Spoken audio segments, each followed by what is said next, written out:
Today we are also going to learn how to measure the amplitude and wavelength of a wave. So we learned the parts of a wave earlier in an earlier notebook page. Let's go back and look what we know. We know about the crest, it's the top of a wave. We know the trough is the bottom of a wave. And we know that the wavelength is between a crest and a crest, or actually now a trough and a trough. We know if we're looking at a longitudinal wave that a compression is when the waves are closer together, pressed together, or a rarefaction is when the waves are farther apart. I did a really careful job when I drew my wave here. I tried to make sure they were all the same length apart and they were all the same height, and so they're exact. They're super perfect. We'll just pretend they're super perfect, okay? I'm going to talk about a new part of a wave that actually isn't a wave, but when you measure waves, you need something called a resting point or a resting position. So I did draw a darker line here, and it indicates what would happen if the wave were to stop carrying energy. It just would be flat, okay? It wouldn't be a wave because there would be no energy.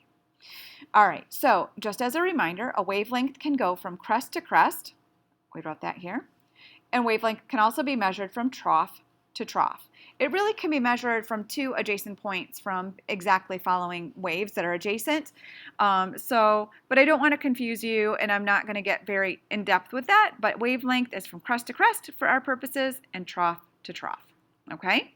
So if I was going to take and measure that, like with a ruler, if I was going to take and measure that with a ruler, I'd put my ruler down and I'd measure the distance here or here, and that would be the wavelength, okay?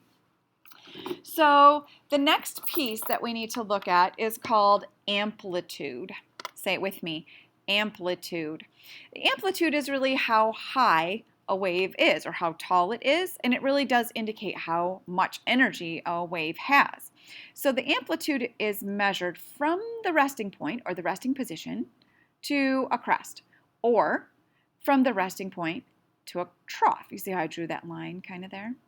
So here is what we can do to sum this up. So the amplitude, say that with me, amplitude of a wave can be measured from the crest or trough to the rest position of the wave's medium.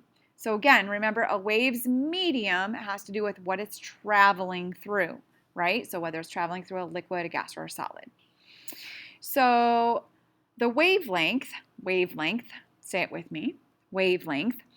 The wavelength of a transverse wave can be measured from crest to crest or trough to trough. So you're going to do some practicing of that today. Good luck. Let me know if you have questions.